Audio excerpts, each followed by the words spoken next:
Really 1 hour live. Now we're live.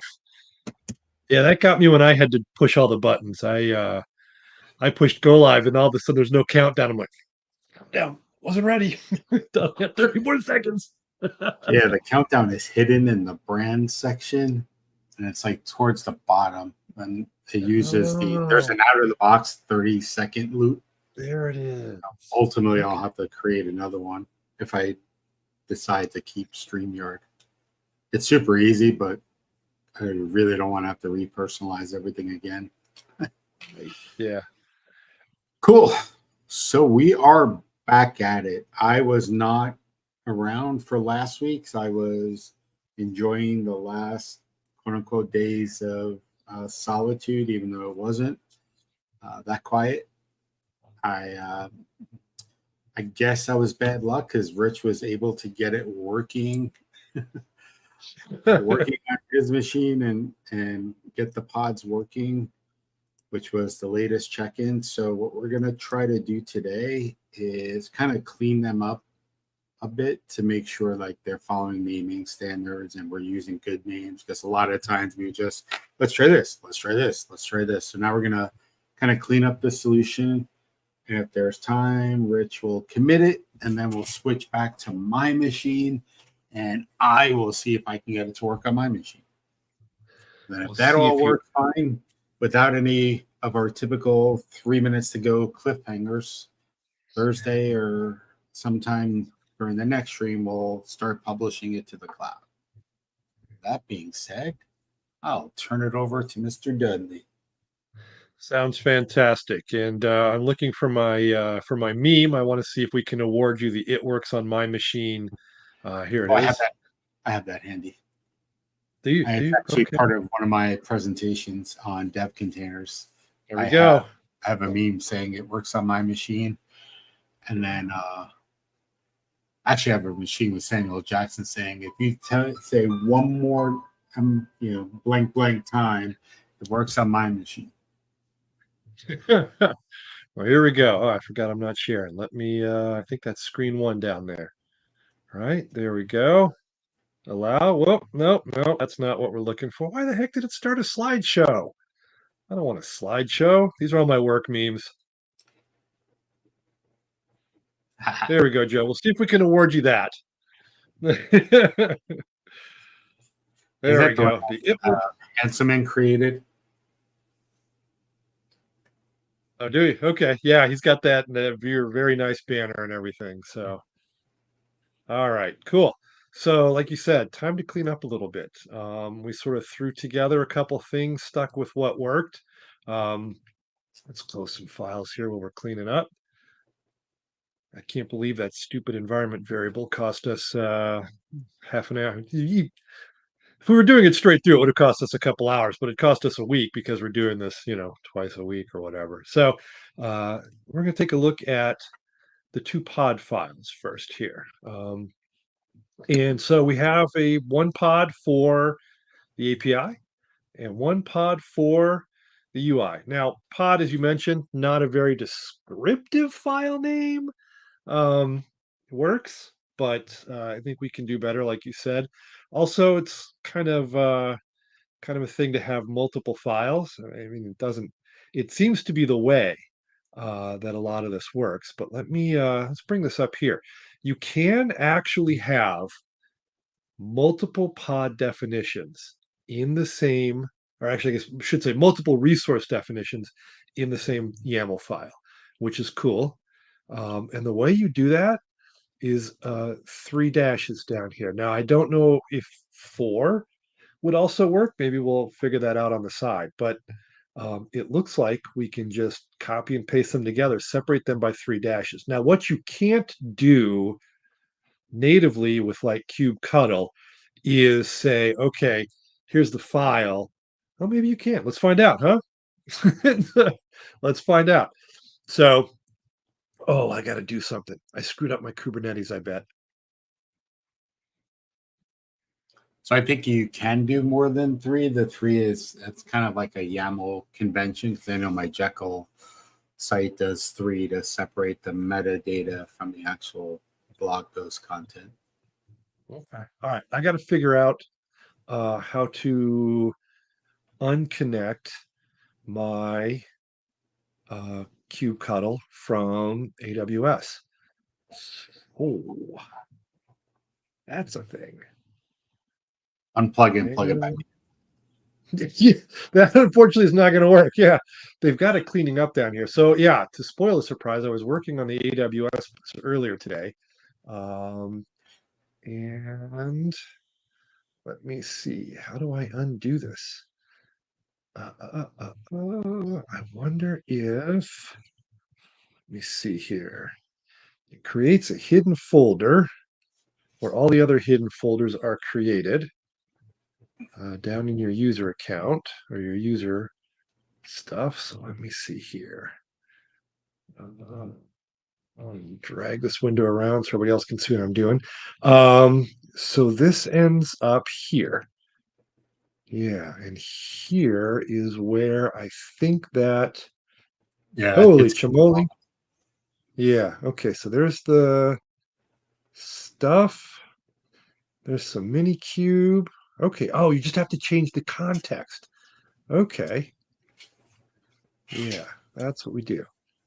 So let me figure out here the command because I did not write it down.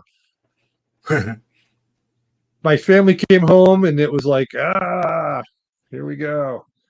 So, okay. So I think it's kubectl. Where the heck did my mouse go? Here we go. This is interesting how this works though. So you can have multiple contexts defined.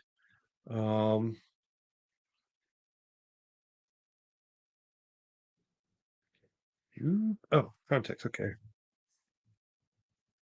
Let's see here. What was the command? All right, kubectl.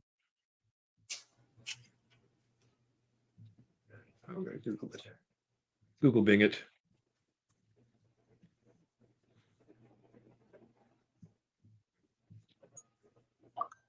There we go. This is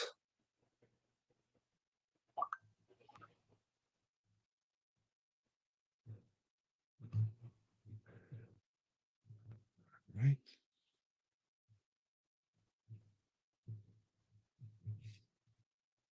Okay, here we go. This is it. It is kubectl. I cannot type tonight. Kubectl. No. Still got problems. Okay, config. --cube config equals mini cube, right? Yeah.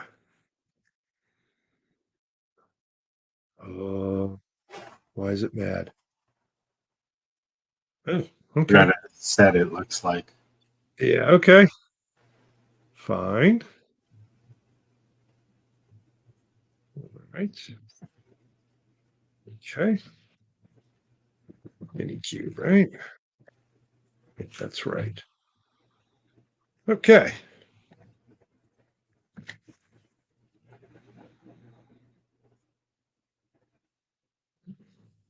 The heck? Target So the machine pod's running. actively. Cool. Oh yeah. Wait, I forgot to do something.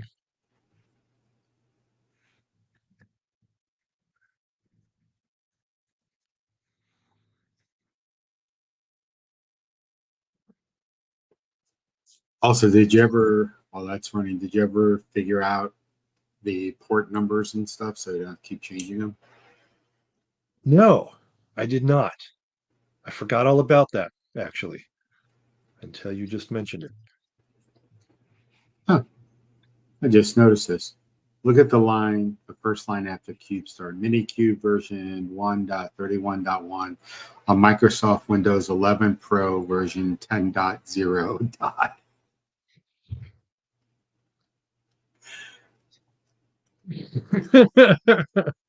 I don't, there's a reason they did that. And they published a blog post about that. Oh, I don't remember what it is.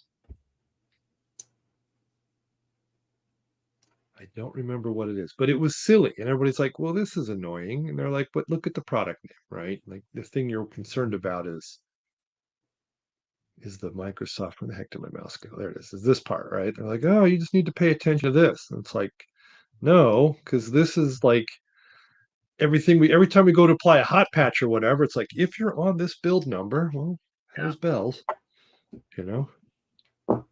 Just weird that they didn't increment the major version.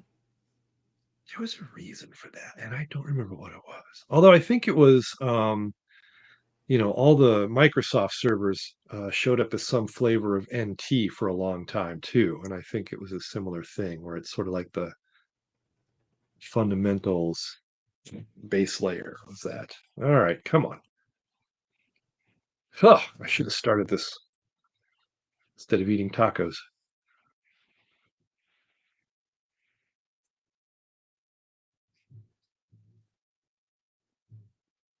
There we go.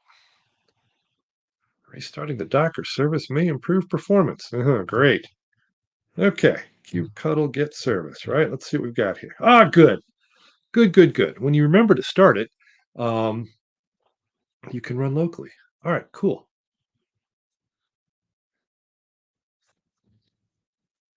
Let's see what pods we have too. Contacts API and Contacts UI pod. Excellent. Okay, so where we're going. We are going to try and put these guys into one YAML file and then, right? So let's do this. Let's do a file, save a copy as, and we can call this pods. What do you think about that, Joe? Is that a good name, or do you want to use a different name? What pods you cut out for a second? Oh, yeah. What do you want to name these pods? Do you want to just call it contacts Yeah, sure. pods dot yamo, and then we can save it. Okay, and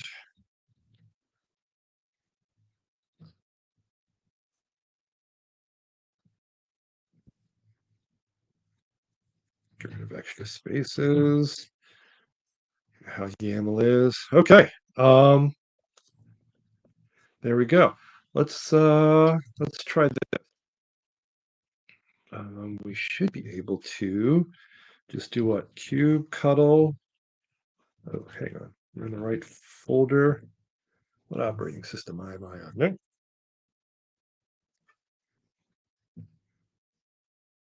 There we go. Okay. What is it? kubectl apply dash f contacts dash pods dot yamo. Unchanged and unchanged. Look at that. Cool. You got both of them.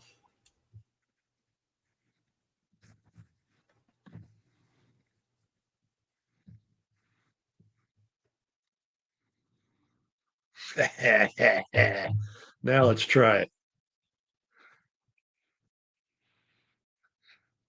Look Awesome. at that.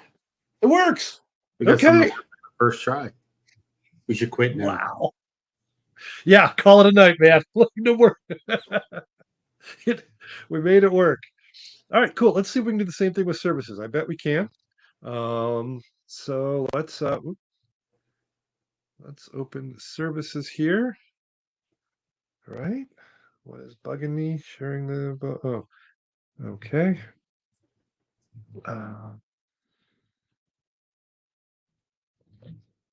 And we will save a copy of this as contact services. I like it.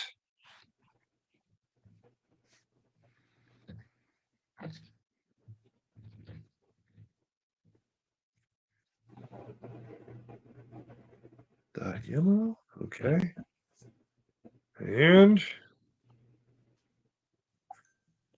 those three. Cool beans. Now, let's see what happens here. Let's get a service, all right?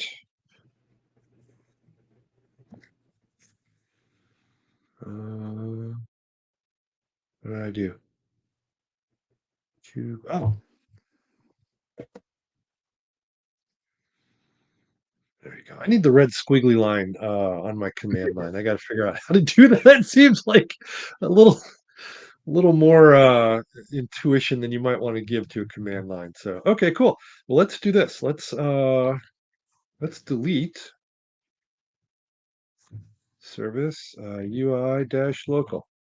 Very scary thing because we made it run the other day. But all right, cool. And now we can kubectl. Let's just there. Get service. Nothing up my sleeve moment, right? Okay, cool. And now we apply dash F contacts dash svc dot yamo. Works. Awesome. Awesome. All right. Let me do a little more Just open cleanup up the here. browser and make sure that you can actually reach the contacts and see contacts, right? Yeah. Oh, wait, there's a command we've got to run, which is where's my show notes from the other day? Hang on. I think you had in the show notes, there was a something basically to expose that port. Yeah, there was that loop back. It was what was it? It was a mini cube. I think is what it was. Mini cube. If you Service no, you don't have that feature. SVC service describe Describe. contacts. No, it's UI dash local, right? Yeah. UI dash local. Describe is spelled wrong. It sure is. It could be your personal red squiggly line. There you go. Yeah. All right. Let me open up my show notes from the other night. I don't remember the command offhand, which means I need to pick through all my goofy side projects. That's okay. Very happy I saved this text file, Joe. I Yeah, I think you even committed it to the repo. So I did. I did not do it intentionally, but then it seemed like a genius move, so I left it there. Oh, that's what it is. Minikube service. Okay, I was close. Close. All right, so it's Describe Minikube service. service. You're super close. Yeah, they are. I mean, other than that, I had the command correct.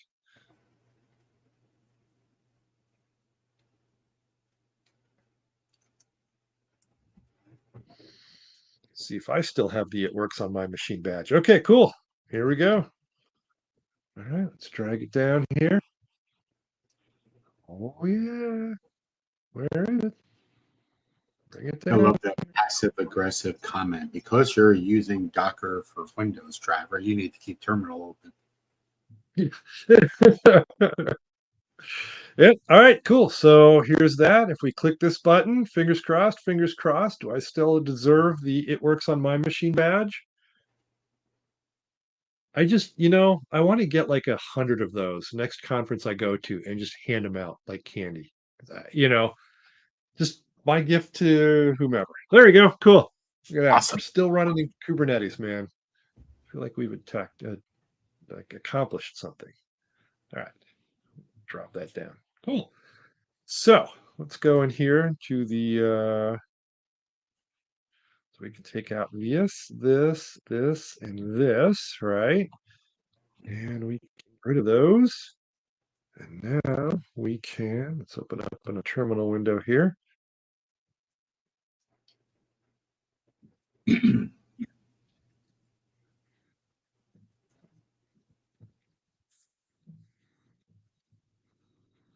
All right. Do we get the status? Make sure we've got everything trucking here. Okay. Untracked files, git add, git commits. All right. Combined.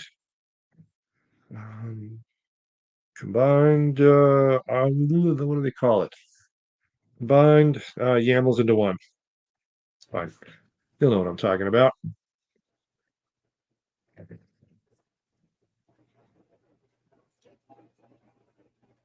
No, wait. That's not right. Hang on. I don't know who R. Dudley is. I'm R.J. Dudley. Maybe I'm R. Dudley. I don't even remember my stupid Git name right now. There we go. I am R. Dudley. What do you know? Okay, let me do a pull request real quick.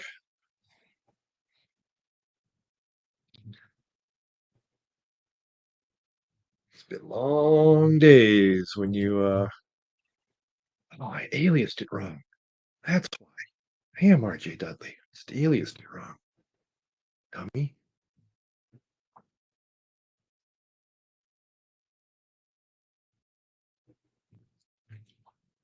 Ah, Okay. One commit ahead. We'll pull request. I guess I can start the share now. And There we go. let's see. Share screen. All right, I'll stop my screen. sharing, right?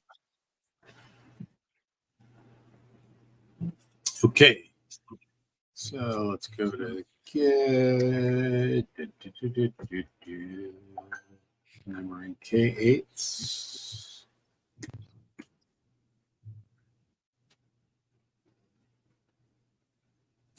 It's one PR.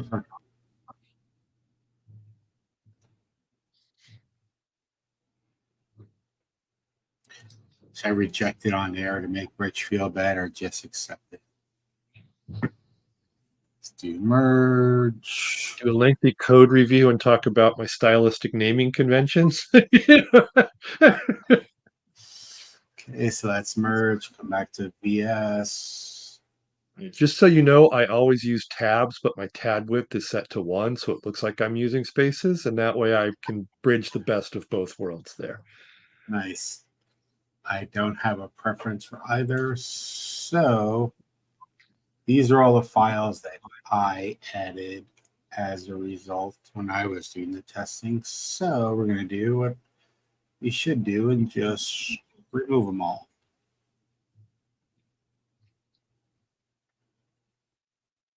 Undo changes, which should delete those files.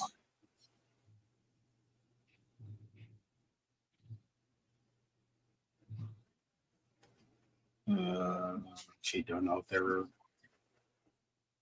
I didn't undo it.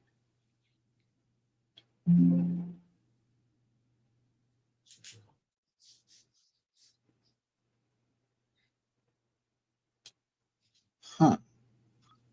Let's go and see if those files are there. Solution Explorer. Actually, I'll just do this from the command line. I generally don't use the Git one in there. CD source / contacts API. See if those files are in there. Let's see what Git status.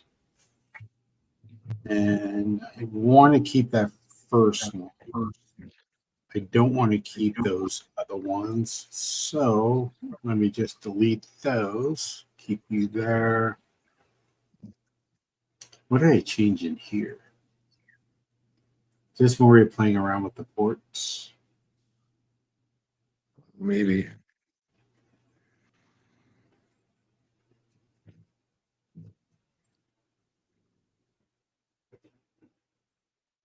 Yeah, that was when we were playing around. We were playing around with what database names should and stuff. So let's get rid of that.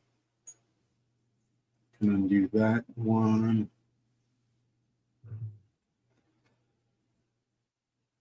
I just went back through and did the same thing you did.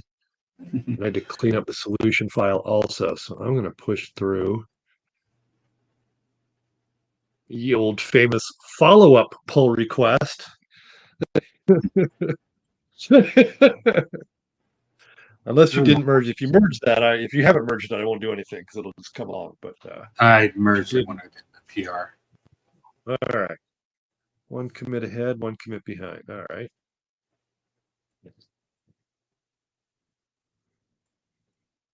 See projects.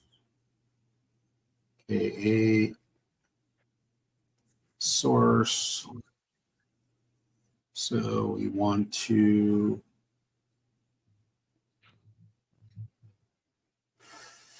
don't know why it's not undoing from here.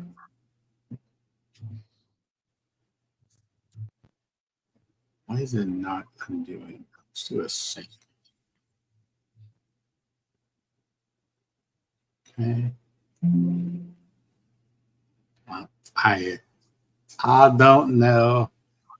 So I want to delete context API dash cube, which is in here. We're going to delete that one because that's no longer there. We're going to delete deployment and load balancer. And then the root, all those CMs, contact web UI. We need to do the same, delete the 2 PEM files.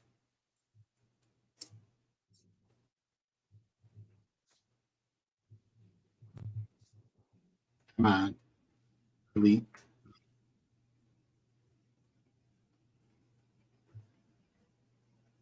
And then I want to delete that file.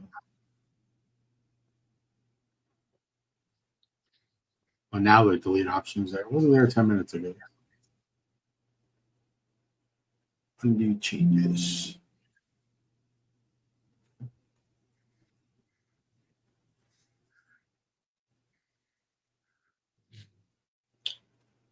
It says they're the same and there's no changes, but yet it's showing a change. Lovely. So let's go back to terminal and see, was there a new PR? Yep. Let's see if I got everything here. Good. I'm going to restore the app settings.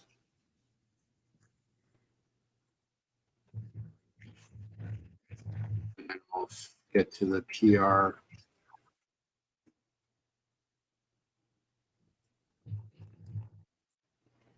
Oh, yeah, I can't spell either.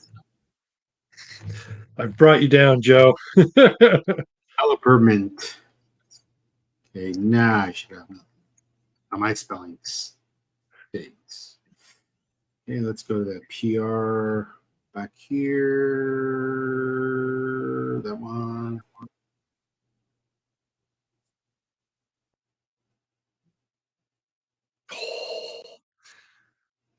The PR forthcoming in a couple minutes. You can put pods and services in the same file. And actually, they're saying the best practice is to cluster all the same things for the same microservice in there. So, Cool. Excellent. So we'll wait for PR number 5 before I go and do Sure. it again. Or no, keep cleaning your stuff up because everybody loves watching you delete files. Well, I think I should be clean now. Let's delete that. I'm going to rename this.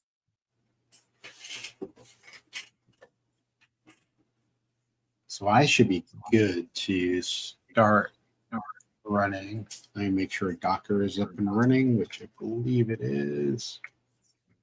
For desktop.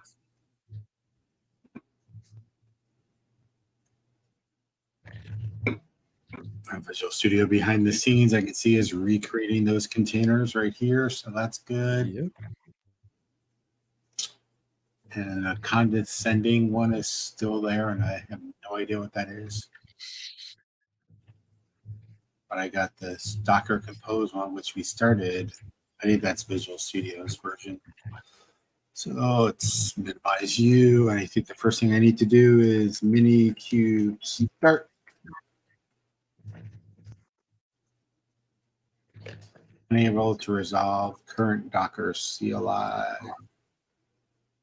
Restarting existing Docker container for minikube. Preparing. While we're on the stream, and I don't know if you noticed this or not today, but .NET release, the release candidate 1 for .NET 8.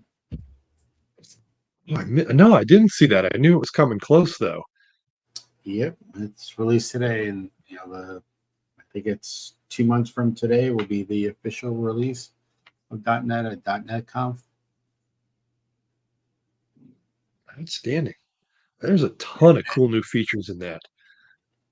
Yeah, I got a lot of reading and blogging to do. Yeah. I think I'm good with Minikube now. Question mark. Let's check my dashboard.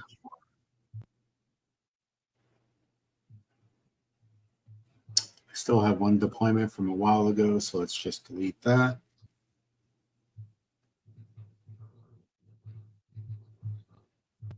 No jobs, no pods, no deployments.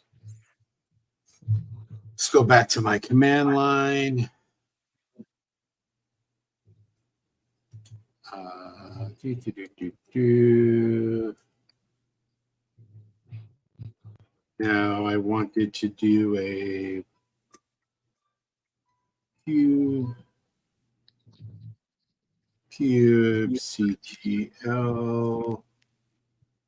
I don't have to delete, right? So now I'm ready to launch it, which is what? Service. I got to be in the right Oh, yeah. directory, right? Or is it? No, as long as yeah, if you all right, if you've applied the file, it's minikube service and the service name and then dash dash URL. So I have to do the kubectl to apply it. Oh yeah, kubectl. Yep. And then Apply dash F and then yeah. Pick the YAML.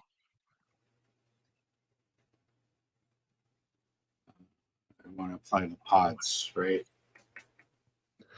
You could do them, yeah, I think do the pods first. I did not experiment enough to know if it matters. I think it matters, but maybe not.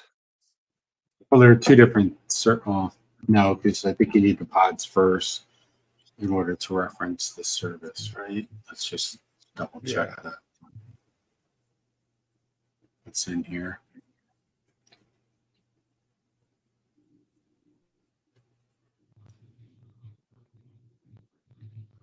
Yeah, it won't work without it because it needs to know what the pod is in order for the service to be. So now we got them working. I should be able to do the Minikube service start, right? Should, yep. It's Minikube. Is it start or service start? Minikube service, then the service name, and then dash dash URL.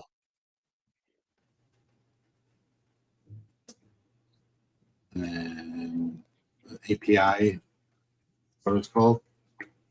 API local, yep. Or UI local, UI local. You don't need to run the API because you're not using that as the, unless you want to hit the API with your browser, then hit that URL. But yeah, UI dash local. I gotta figure out why I keep getting that message. Okay, there you go. And there's your URL right there, completely hidden in And a bunch of other yeah. random. You can just control click that. At least I can in my terminal. Yeah, I want to make sure I have the right browser window open. Yeah. I got 3 other versions of Edge working. Now the moment of truth.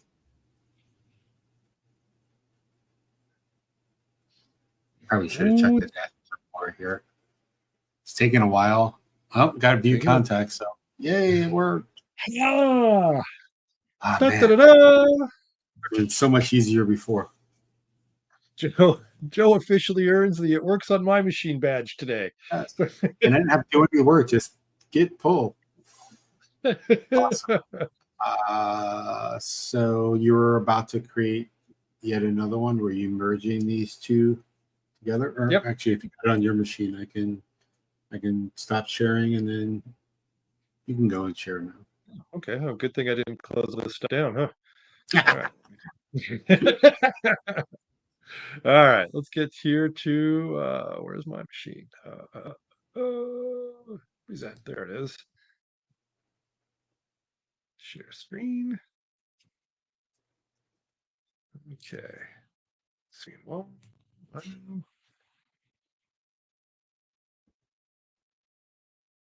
there yet? Here we go.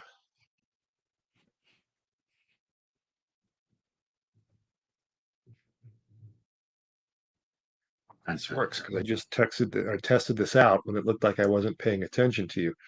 So all this in one file. I renamed it contacts-k8s.yaml because I was under pressure and couldn't think of a good name. But it's all the resources that we have so far, all four of them, which is pretty cool. So, and it works because we can come over here and let's just clean this up, huh? We can do kubectl get service, right? And we can kill uh, total nothing up my sleeve moment here.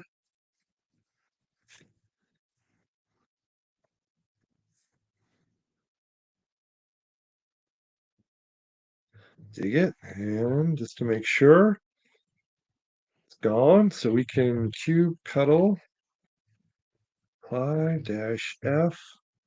What did I call it? Contacts dash k8.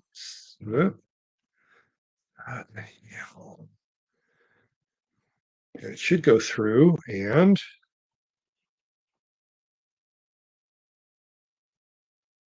do all four of them. Rock on. Nice. So that's cool. So I've just committed that into the repo. So that's good. You've got it running. That's phenomenal. What's next?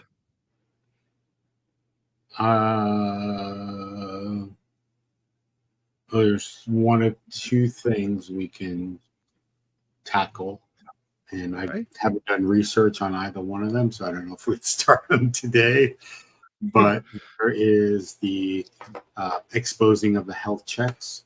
So I think that's what Minikube/Kubernetes will do to check to see if the pods are healthy. So we need to expose or configure what it's going to look at to see if the pods are healthy. And then the next item would be scaling. Now we can do those after we get it working in the cloud also. Okay. Yeah, that's definitely a worthwhile one. Well, I haven't looked at those yet. We could Google and read quickly, or I could start a tour of EKS, whatever you think might be more beneficial. I am good to go either way.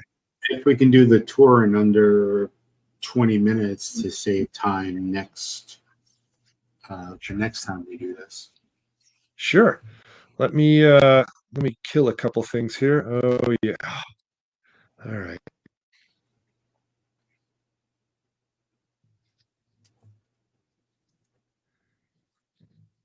I have to do that again. Yep. All right, hold on.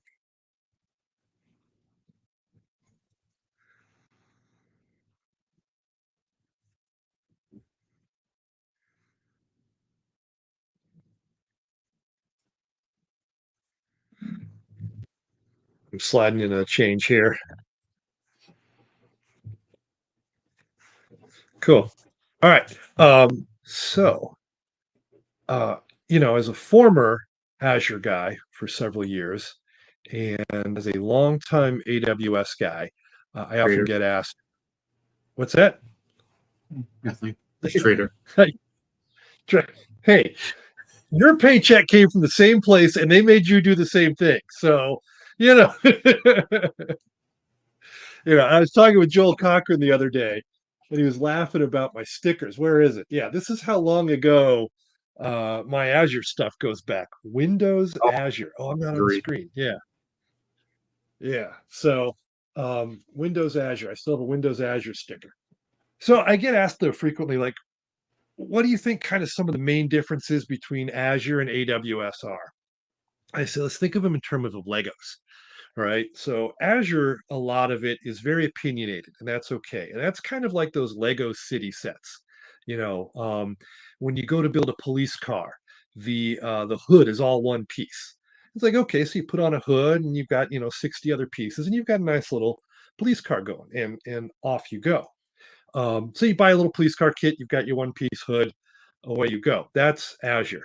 AWS takes an entirely different approach. They give you some plastic pellets and they give you some molds and they say, may the force be ever in your favor.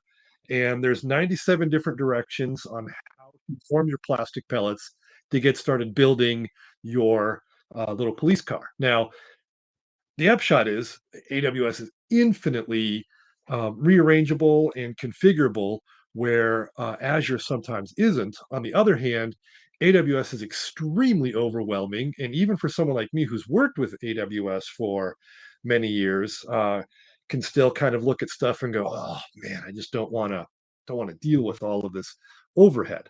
So take that as you will. That is my lead in to holy moly, wait until you see what EKS is like. So I've got my show notes right here. I'm just to kind of spoil some of the surprises. So EKS is AWS. There's two ways to do Kubernetes in AWS.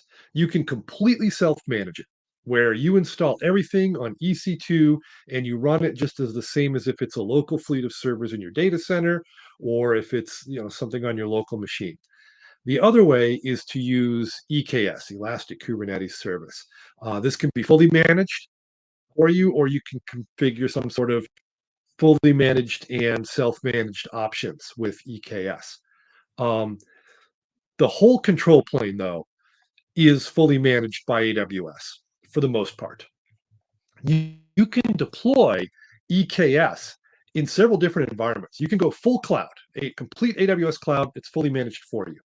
You can use AWS outposts. And Joe, I'm not sure if you're familiar with those, but those are basically small little chunks of AWS infrastructure that you put into your data center or remote location that are pre-configured with just a bunch of services. And it still operates as part of the cloud fabric with AWS, but it's local. So, if you're working remote or whatever, and it gets cut, then you just haven't lost your cloud connectivity. Those are used a lot on like research vessels because you have all of your Kubernetes and some Dynamo storage and a bunch of stuff like that. So when they're out to sea and they have no connectivity, they still have the full AWS cloud and all the resources. As soon as they get back to port and wire up that network connection, all their stuff synchronizes like it's supposed to. It's pretty cool. So that's Outpost. It also runs on data centers. You can use EKS Anywhere, where you supply the hardware and you just install EKS Anywhere, and it becomes your own local instance of EKS. There's another option, which is EKS Distro, which is an open source version of Elastic Kubernetes Storage that, again, you run on your own hardware. Now, EKS Distro is, I think it's free, and it's just community support. So it's kind of like EKS Anywhere, but without paying AWS for support stuff. And they go through some of these things. So the one that we're going to be looking at is fully managed because we're going to start doing the simplest thing that we can. I would like to have illustrated this with pictures, but I ran out of time with pictures. So we just have to read show notes for a few minutes. There's a couple different ways to do the compute. So on our compute on our local machines, it was just our local machine, no big deal. In the AWS cloud, you have a couple of options. One is AWS Fargate, and this is fully managed compute. I think it's built on top of EC2, but it's a fleet that's just completely managed for you. There's an option called Carpenter, which is self-managed, and I've never heard of that before reading the directions. But I have to admit, this is only about the third time I've actually read the directions in the 6 weeks we've been doing this. So I've not heard of Carpenter. There is managed EC2 node groups where you can run on EC2 directly and AWS manages them. And then there's EC2 where you self-manage the compute aspects. Again, I think a lot of this depends on how many human beings you want to throw at the care and feeding of your Kubernetes. So you can manage this a bunch of different ways. Oh, I'm the feature now. Cool. You can manage this with Basically kubectl. sharing a Word doc. So Yeah, why not? It's not even a Word doc. I'm not even that advanced, man. It's just a text file, Notepad. So so there's a couple different ways that you can manage this. There's kubectl, which we've been using, and as we saw at the beginning of the video, mine was still wired up to my EKS cluster, and I had to switch the context back. So that was kind of cool.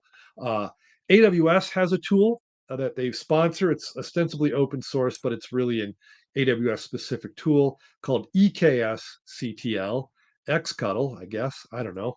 Um, How you many can people use the cuddle store. with their ex? That Yeah, doesn't make I was going to sense. make that joke, and then I decided not to. But thank you for doing that, Joe. Um, you shouldn't be cuddling with your ex. So yeah, there's Xcuddle. There's the AWS CLI, which a lot of people have installed. There's the Cloud Development Kit, the AWS Cloud Development Kit, which is an interesting thing. So that was written originally in Node, and there's a bunch of abstraction layers for a bunch of other languages. So you have Python or .NET or whatever, and there's a all it does is just automate commands to this node service that's running in the background. Now, um, the CDK has a lot of buzz about it, but it doesn't have a lot of adoption in .NET land, largely because it depends on an unsigned PowerShell script to abstract calls to Node.js. And that's not a stack that really finds favor in corporate infosec teams very often. You remember way back at the beginning of this, for your machine, we had to change your set execution policy, and we advised everyone like, don't do this. In reality, you have to set this and that to get that unsigned PowerShell script to run. So the CDK has a lot of power, but it hasn't got a lot of adoption. You can do everything via ClickOps in the AWS console, which is how I set this up initially. And you can also use Terraform and Pulumi, as we are talking about at the very beginning. AWS does actually have this fairly well documented. Um, and I don't know if you knew this or not, Joe, but AWS changed their documentation. So they used to have open documentation like Microsoft Docs does, but they undid that in a J month, June, July, somewhere like that. So now it's a closed documentation, which means that all the links are hosed up. But if you need to find the quick way to get to stuff is you can usually do, whoops, if you can spell docs correctly, um, aws.amazon.com, and then give it the abbreviation of the service that you want to know more about, like in this case, EKS, and it'll take you right to the docs homepage, which is kind of groovy. AWS also used to publish their docs in Kindle books, but they don't anymore, and that's a real bummer because that was great to shoot them to your Kindle. You can still download PDFs for a lot of the more important ones, though. So, um, let me see if I've got. They have a picture here. Here it is. Yeah.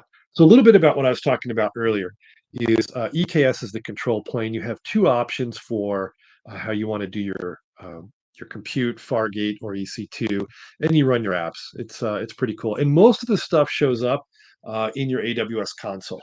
So let me see if I'm still logged in, and I can show you what some of this looks like. Now, getting started is the freak show that I wanted to spend a few minutes discussing. We've got what, 11 minutes left, all right? So we've got plenty of time to commiserate here. All right. Yeah, rock on. Okay, good. I've been logged out long enough. And this maneuver just made everybody at a former employer cry because I'm still logged in. That's rude. And I closed the browser and it didn't clear the session. So, because I have it set for an hour because I typically close the browser too often. So, the wow, I really just squeeze that down. Oh yeah. So the freak show is installing EKS. uh, and I mentioned this to Joe before, it's not a linear process. There are actual side quests that you have to go on at various points. And so you get through a certain place, and then it's like, oh, by the way, you need this other thing. Why don't you just open a new console window? And oh, the console's acting up. Rock on. So you've got to go do some stuff. And I did put those in my whoops, that's not in my little text file here to remind myself.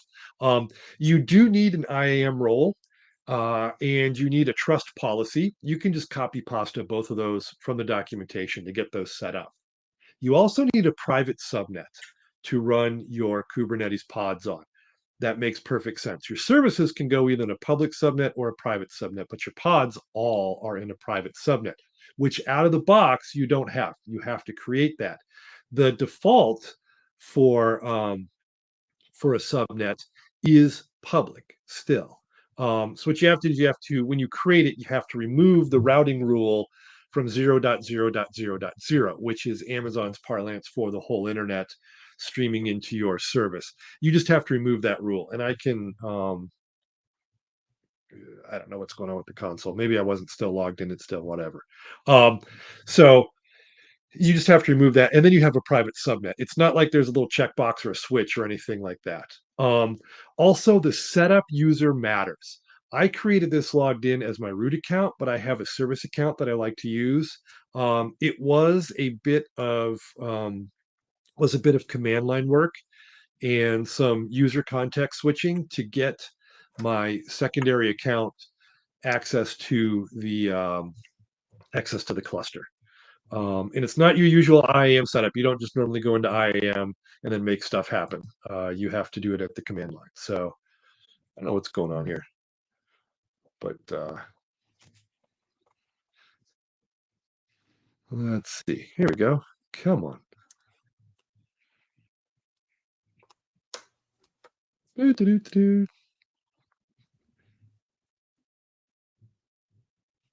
Which window am I looking at? Who knows? There you go. The other thing that they've done is they've been really working on the UI, and so now instead of coming to this weird thing that looks like the shopping page, it looks like a product page, and you get very confused until you find the magic little menu in the upper right-hand corner. So here we go. In a moment. All right, cool. So there's a lot of this stuff that is what was I going to do? Oh yeah, the compute stuff here. So I've been going through and I think I have most of this set up. Now, when you go through and do EKS, if you're doing it privately, you're going to make stuff, you're going to make a profile in Fargate for your pod. If you're not using anything else, you're going to end up installing core DNS into just your cluster. And there's a little setup that you have to go through. I'll show that in a couple days next time we're on. So you run your own little internal DNS, which is kind of groovy. If you're mixing this with other services, you skip that part because you need like Route 53 to route you through all of your stuff. Let me see here. There is a ton of resources here. Oh, great. I'm just showing the keys right on screen too. That's awesome. Um, that's right. I'm wiping this all out as soon as we're done anyway. So the pods, the only pods I have running right now are for core DNS, and as you can see, there are 3, which is great. There's no deployments yet because I haven't gotten to deploying our stuff, but there is the core DNS one. This is kind of a tour. I kind of got off on a sidetrack here of things that are going. So where do we want to get to? No, not service accounts. Nodes. Yeah. Okay. Good. So the nodes. Um, the nodes are like we said, they're basically the compute resource that you run your pods on, and I've got 2 configured here. One for I think both of them for because I was fiddling around with it, for a little bit of redundancy. The next thing I wanted to pull out of here was one final thing because we're getting onto a cliffhanger moment. And what's that? I chuckled. Yeah, because we're getting right there, right? Where do we go here? Oh yeah, all the logging and stuff is all. Oh, I was just there. I forget what I was going to show you now. I'll think of it as soon as we hang up. So anyhow, oh, I know what I was going to say. The great Corey Quinn has 2 blog posts that he's done on last week in AWS about 17 ways to run containers on AWS and 17 more ways. There are metric crap ton of ways to run containers. But again, there's only two ways to do Kubernetes. Um, Config and secrets. Ooh, done it. Joe, I apologize. I had my thought that I was going to show you here, and I completely blanked on what I was going to show you. So I'll have to remember it next time we come in. My phone was ringing and I got distracted. So, all right. Sorry about that, fans. I blew it. I lost my train of thought. I'll show you next time. So, all right, let's bail on the stop sharing here. So anyhow, I'm going to write a blog post about what it just going through kind of a more linear process with some screenshots of what it takes to set up EKS. I don't know if I'll get that done in time for oh, thanks for putting this up there. In time for Thursday's show if we go on Thursday, but I'll try to get it done expeditiously so that there's a little more commentary about how to set this up. Because I really want to spend a little more time trying to get it deployed and a little less time copy pasting from documentation. I think we can just kind of go through that fairly quickly. Cool. Dig it. Well, thanks. This was our best and most productive show so far. It only took us 10 tries or so to get something actually working all the way from beginning to end. So on both machines. So like we're now multi-region. Yes. Yeah, we're multi-region. We work in US East and US West right now, or US Mountain, depending on what data center you're in. Yes, that's cool. And we didn't even rehearse this either. Everything has been literally just unscripted. Let's see what we can figure out. So that'll be Thursday if we continue the AWS adventures into it and trying to deploy this in one of the 17 different ways. Have a great day, y'all. Thanks, y'all.